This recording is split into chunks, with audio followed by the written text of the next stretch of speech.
Welcome to Eventful Endeavors, secrets to crafting the perfect celebration.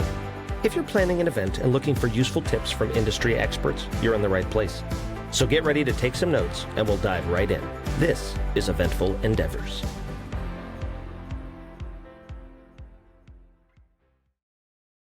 Hello, everyone. Welcome to another day of Eventful Endeavors. I am going to be your host, Spencer. Today, we are joined by Erika O'Brien. She is the founder and lead planner of Erika O'Brien Events, a Tampa-based wedding planning and design company. Erika is known for her calm, hospitality-driven approach to weddings, helping couples create celebrations that feel intentional, personal, and completely true to them. Through thoughtful planning, clear guidance, and a deeply supportive process, she helps couples move through the wedding experience feeling cared for rather than overwhelmed. So when the day finally arrives, they can simply be present and enjoy each moment. Erika, welcome to the show. Thank you so much for having me, Spencer. I'm really excited to be here. Our pleasure, our pleasure. So I guess the first thing I want to ask you, Erika, is people that are watching, our audience, I know as a recent married person myself, I didn't know what the first step was. So if someone's even interested into the wedding planning side of things, do you have any tips? Like, what's the first thing they should do? Should they contact the venue? Should they look for a wedding planner and assistance? Kind of like, what's the first step for a newly engaged couple to look at? Yeah, I think I see a lot of both. I think either starting with venue or planner is great. Venue obviously is great to get that booked, and you really can't do anything without having the venue and the date booked, and then everything else you can kind of start doing. I'd say a lot of people do the venue first kind of on their own, and then will do, once they kind of see how overwhelming that process is, then they're kind of feel like, oh, maybe I should get a planner to help me with the rest of it. I see that happen a lot, but I do have a lot of full planning clients that will book me first and kind of know that they want that guidance with finding the venue. And so it kind of, I think, depends a lot on the person. Like if you're really not sure where to begin, the planner is the best way, because we will help guide you through that whole process of getting the venue and then all of your other vendors. But definitely either venue or planner is the best path to start. And you're primarily working out of Tampa, so do you have a lot of venues that you recommend out of that area as well? Yeah, definitely. So when a client comes to me and wants help finding the venue, we kind of talk about obviously budget, like how much are they wanting to spend, amount of guests, and then kind of like what style they're looking for. Do they want a hotel, country club, beach, museum, kind of what are the vibes that they're looking for? If they don't know, then I always just kind of like recommend some of my favorites, but we kind of talk about what are things that are important for them to be in a venue. And then from there, I know I have a bunch of venues that I work at all the time that I like recommending and know will fit for their guest count, their budget. And then if they're looking for something different, I'm always happy to do more research. I'm very familiar with all the venues in Tampa, St. Pete, Clearwater, but I've obviously been to other venues in Orlando, all of Central Florida. It's kind of all over Florida, really. So it's good for them to at least have a few venues in mind, but if they are confused or unsure about what venues to look at, you guys can also help them at least with some ideas on recommended venues and vendors. Yeah, absolutely. I definitely have clients that are like, I don't know anything about venues, right? but I'm kind of looking for, like I want an outdoor ceremony, but an indoor reception Mm-hmm. or anything like that. Any ideas of what they kind of want for the day is good.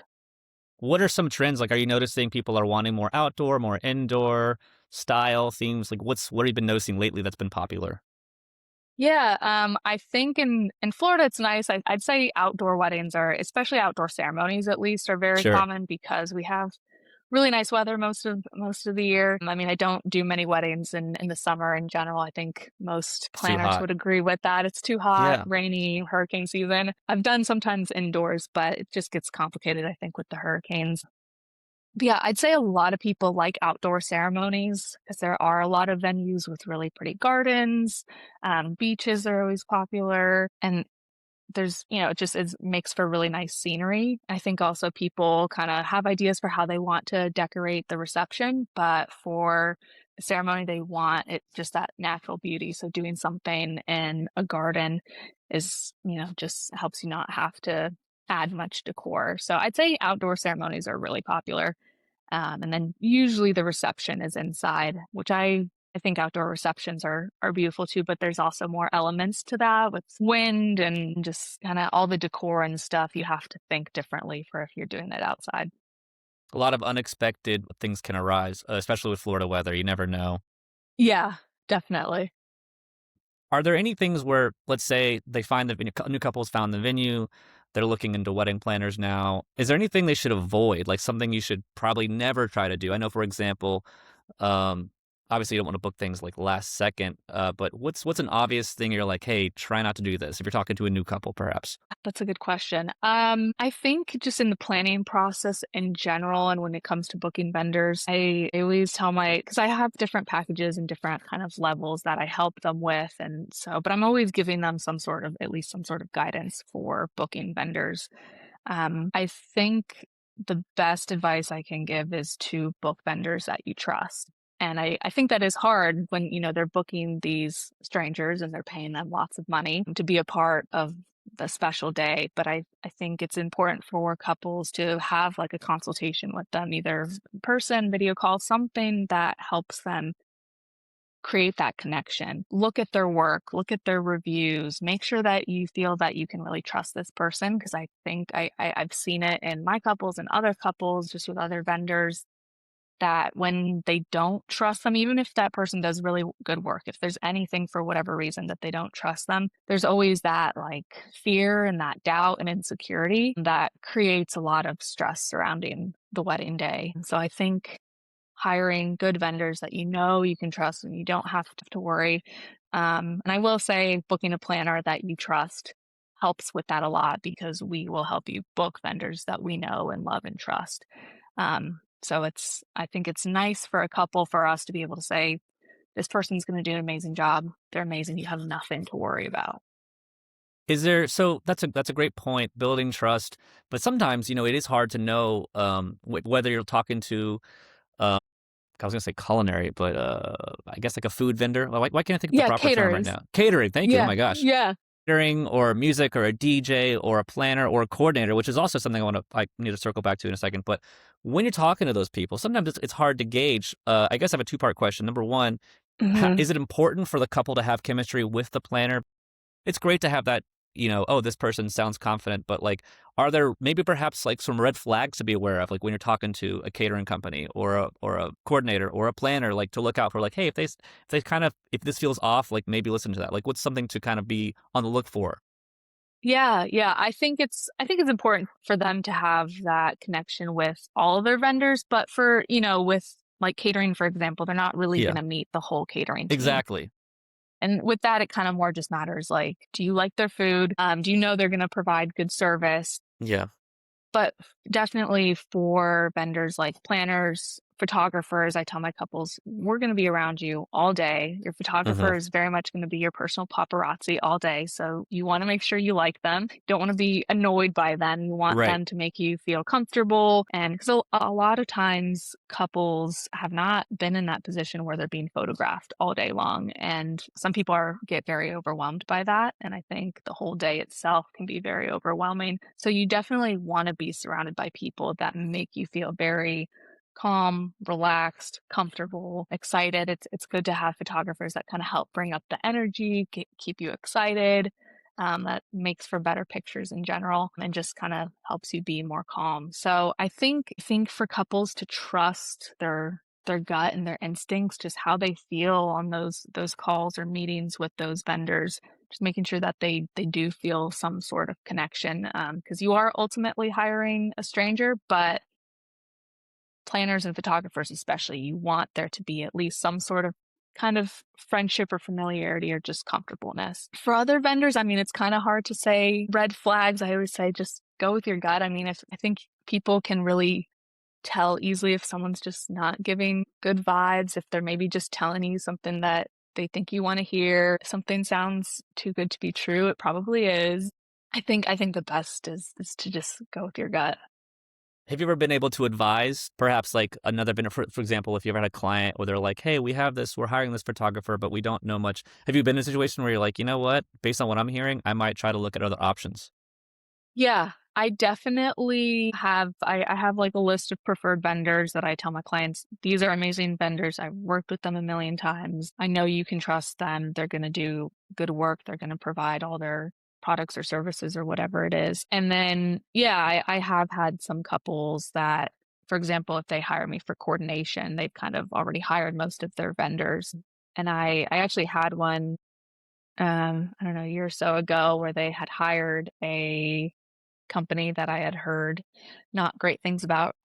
I hadn't personally worked with them, but I had a friend that had worked with them, that there had been a lot of drama, and they were kind of like scamming some clients. And so I told my clients, I was like, hey, I would highly recommend you find a way, like send me their contract. I will help you find a way, get out of this You contract counsel and them get out your of that money problem. back. That's awesome. Yeah, yeah. And I will help you find a new company to replace them, but you definitely don't want to be using these people. So yeah, I am always looking out for my clients. I want the best for them. But it's always tough when they work with a client or with a vendor that I haven't heard of, because I'm like, I can't really vouch for them. I don't know if they're good Right. or not. We always hope for the best, and I always look through the contracts and make sure there aren't any red flags there, and kind of try to look through reviews. But it is hard. There's a lot of vendors, but that's why I always love working with different vendors to kind of try to get to know which ones are good to work with and which ones are reliable. Yeah, that's great that you care about the detail too, because I know some people, they might say, "Oh, I've worked with them," but like the fact that you're going through the actual contracts to make sure, again, it's another way that makes you. It sounds like that you kind of stand out as a not an ordinary planner, but a planner that actually cares with detail. We did just mention trends for a second. Mhm. Now, you talk a lot about hospitality and the experience of like what does it actually look like, excuse me, hospitality and experience on site.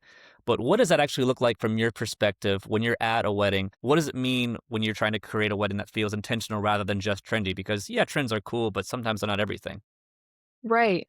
Yeah, I think I always try to help my clients, just tell them to do what they want. And I get a lot of clients that want to do what's trendier. It's harder and harder now with TikTok and Instagram and all the everyone's seeing constantly what everyone else is doing. And I think there's a lot of cool trends. And if couples want to do that, say absolutely. Like, that's really fun. People are doing that for a reason. That's popular for a reason. Like, you should absolutely do it. But it's kind of one of those things where they should be doing it if they want that for their wedding and not just because it's popular. But I do like to focus more on the hospitality and the experience, and not only just for my couples, but for their guests. I always tell them, ultimately, this is your wedding. You should do what's fun for you. What food do you guys want to have at your wedding? What music do you want to dance to? But they're spending a lot of money on a really fun party for all of their friends and family. And I think most of them do and should care about the experience for their guests. Yeah, I like to kind of think about the whole flow of the event. What is the flow from when the guest arrives?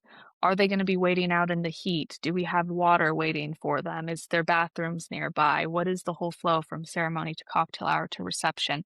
Making sure that there's constantly things that for the guests, that whatever they may need, are they going to be waiting long at the bar? If there's a certain amount of, if there's over 200 guests, we'll definitely need two or more bars. Just kind of constantly thinking through all of the logistics of everything to Yes. make sure that people are comfortable at all times and are getting lots of delicious food and drinks at all times and are being able to have fun and dance. And so yeah, when I'm talking through the timeline with my clients, if there's something that I think maybe logistically doesn't work, I'll tell my clients, ultimately it's up to you, but I think that might provide not a great experience for you guys or your guests. So yeah, I definitely like to think about that. I do have a background in hospitality and worked in the hotel industry for a while. So I look at that and I know what it's like to be a guest at a hotel or wedding or anything. So I like to always think about those things and ensure that it's a good experience for everyone.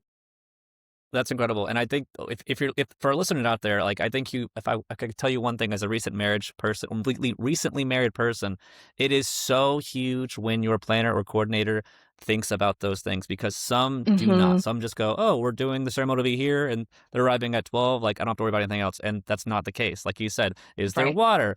Is there going to be a delay? Like, there's so many little nuanced things. And as a person who wants to just enjoy, or as a client who just wants to enjoy their wedding, if you can mitigate those costs, it just makes things so much better, because a lot of people don't realize that there's stuff that are constantly going on, fires being put out.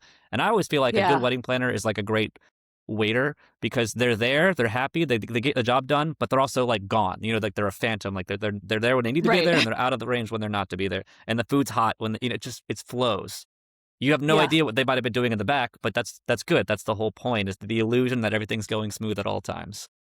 Yeah, yeah, you definitely don't want to be seeing the planner running around all the time. I like to try to stay hidden as much as possible. Hidden and calm, which is something that I wanted to give you Yeah, kudos for. For our listeners who don't know, me and Erika worked together at a wedding. I can't say enough praises, but she was so calm, and to me that is like such a sign of a true professional, because things are always going on at weddings, private events, you name it, wherever you're working. But like, I always think yeah, one of the tall tale signs of a real professional is, can they stay calm under pressure, relax, because it's contagious, and even if there is panic, the client doesn't need to know.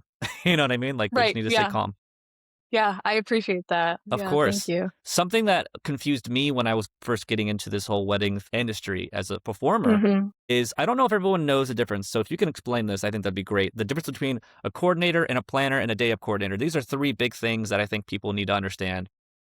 Yeah, absolutely. I think it is unfortunately very confusing. I think there's probably a lot longer history in it than I totally know or understand. But I think it's confusing because everyone uses them differently. Everyone kind of uses all of those terms interchangeably. Yes.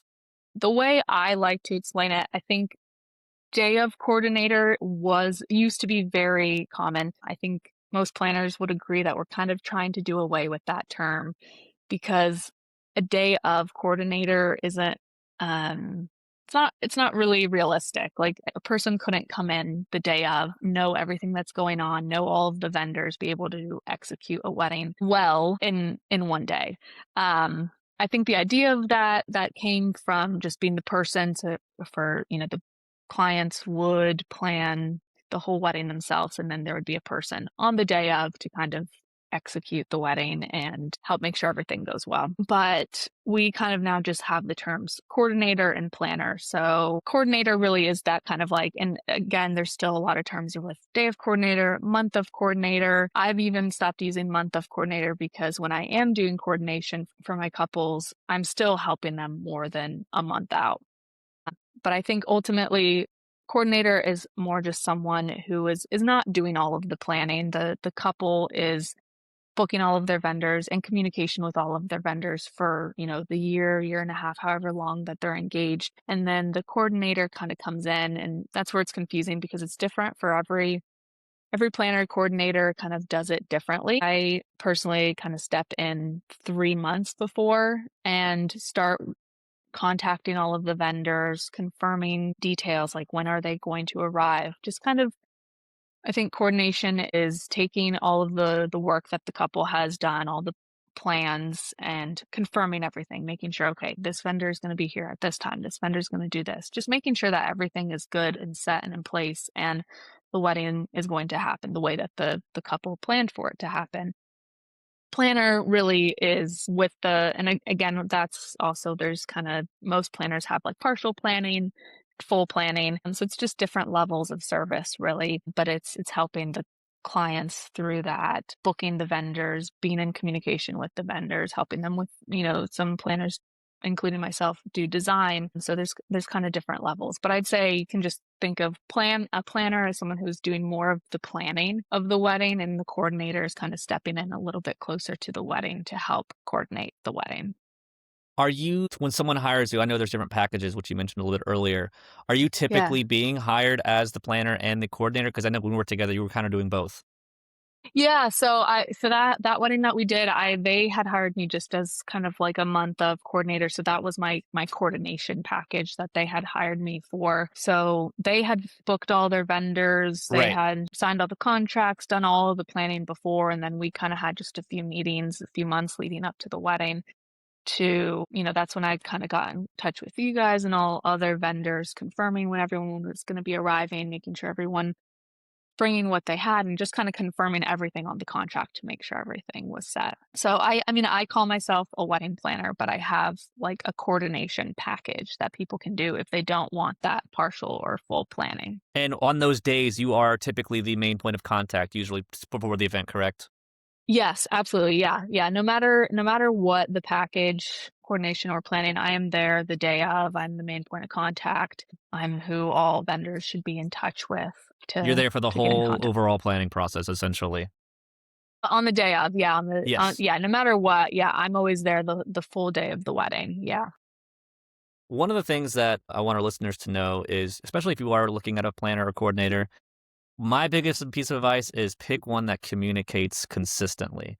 That was my only Definitely. thing I wish I could recommend to all the new couples that are out there going to engage. Like, especially if you are over communicator like me. I mean, I think you kind of want to be on your wedding day. Some people are more relaxed than I am. I get that, but I mean, that's the one thing I wish I could, and I feel like you have that skill as well, where it's like, obviously we all have personal lives, but a real good professional planner will get back to you quickly and communicate efficiently, because the last thing you Mhm. want is a planner or coordinator who you're like, I haven't heard back in 5 days and our wedding's in a week and da da da da da da. I mean, that's to me was one of my red flags. I tell people, I'm like, make sure they communicate consistently. If they're constantly sorry, I got distracted, run, run away as fast as you can.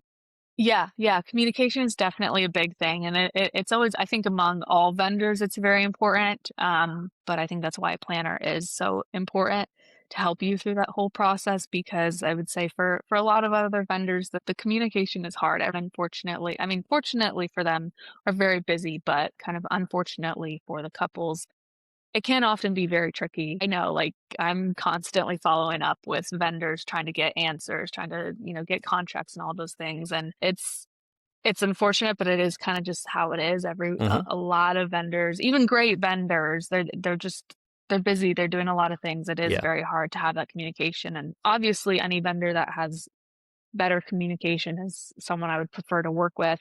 For a planner especially, they have to have that good communication with the couples, with all of the vendors. And yeah, just being in constant communication in the planning process as well as on the day of the wedding. I think that's important to be in constant communication with vendors. If things get delayed, if something's happening, like I always think it's very important to tell all the vendors, like, hey, this is going on right now, the ceremony's getting a little delayed or dinner's getting a little delayed or this is what's happening. So yeah, I think in most parts of life, communication is very important.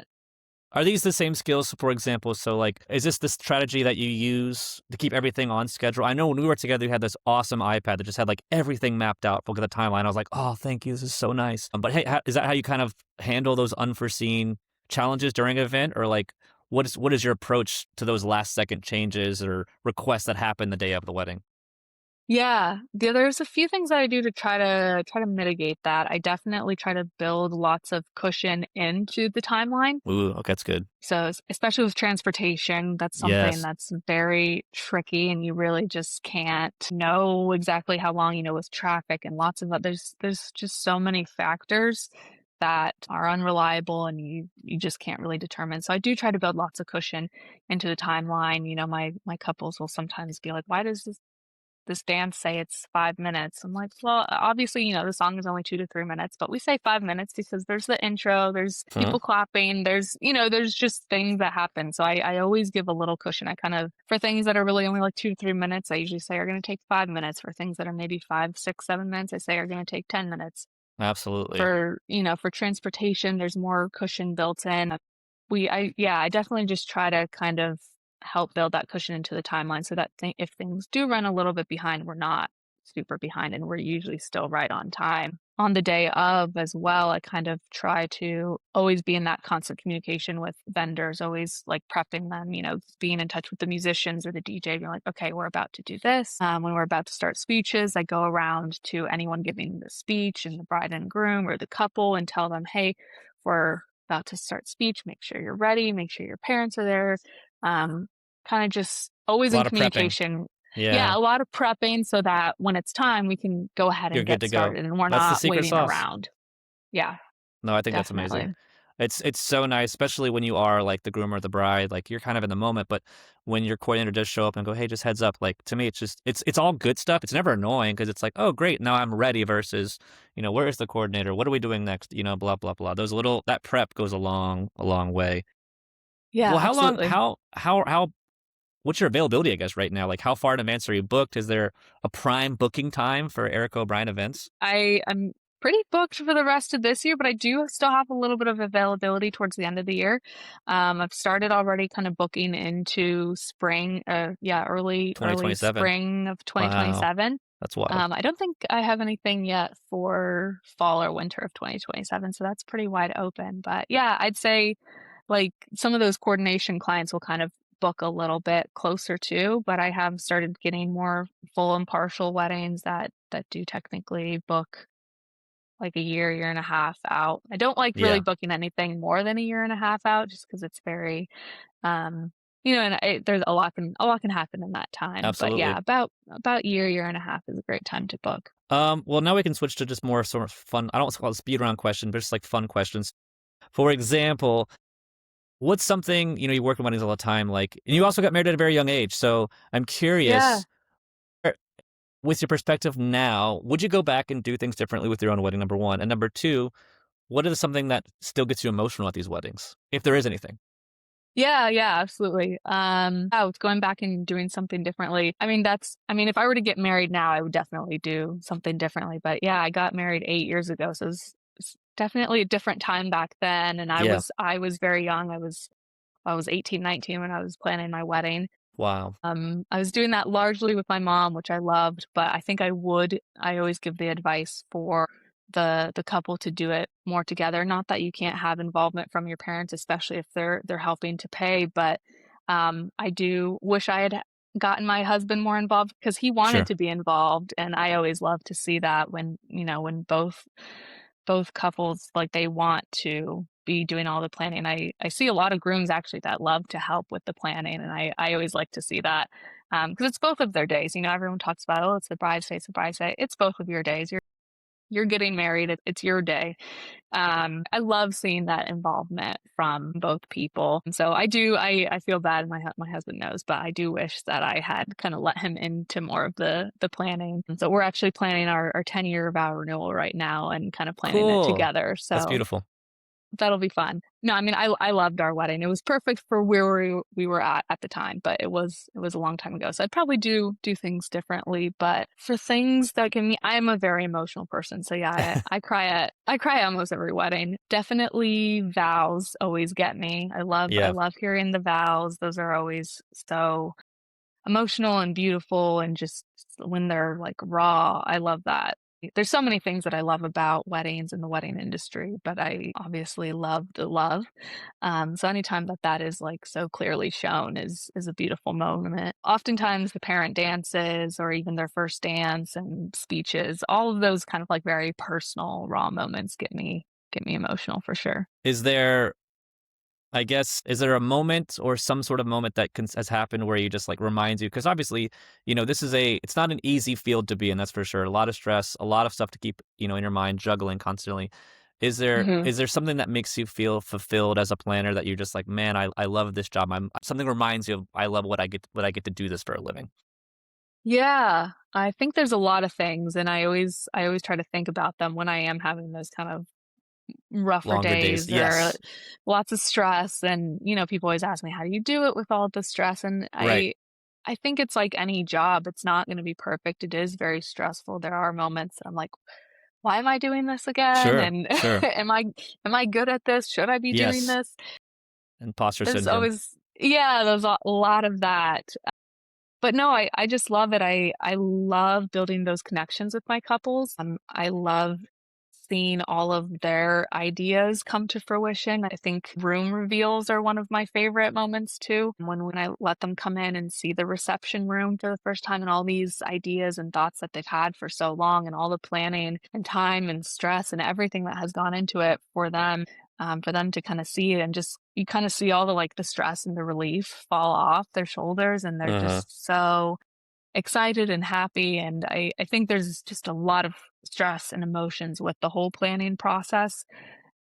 So for them to kind of be able to get to the wedding day and kind of realize that a lot of the little things that they were dealing with doesn't really matter, and they're ultimately almost always just so excited to be there and to be marrying Yeah. their person. That always makes it worth it for me. I'm definitely a very cliche, hopeless romantic. I love love and all the rom-coms. So getting to be surrounded by that and seeing people have so much fun with all of their friends and Hmm. family. I know a lot of my friends and family's weddings that I have been to as a guest have been some of the best days of my life. And so getting to know that those people are experiencing that as well and helping create that Right. experience for them Hmm. is so worth it.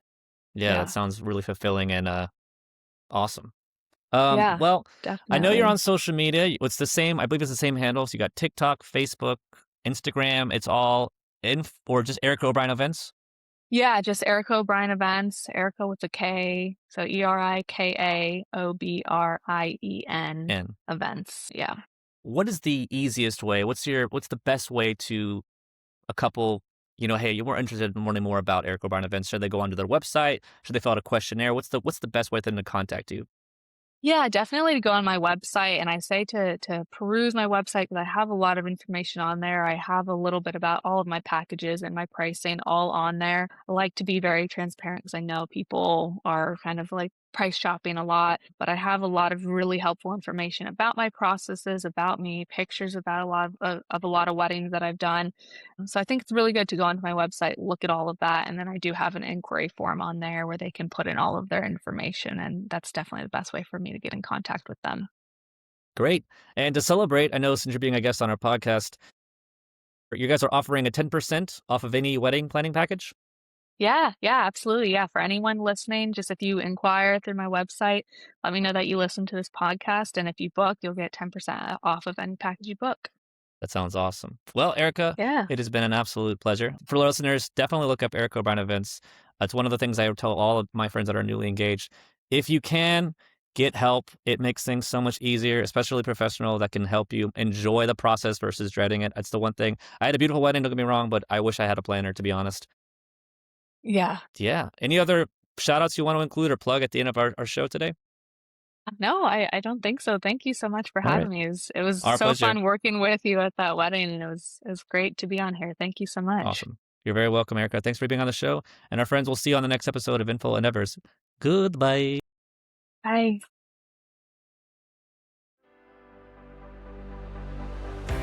Thanks for listening to another episode of Eventful Endeavors, Secrets to Crafting the Perfect Celebration. We hope to have left you with some actionable ideas for your own event. If you like the show, please subscribe and definitely leave us a review. We read every comment. So until next time, happy planning and see you soon on Eventful Endeavors.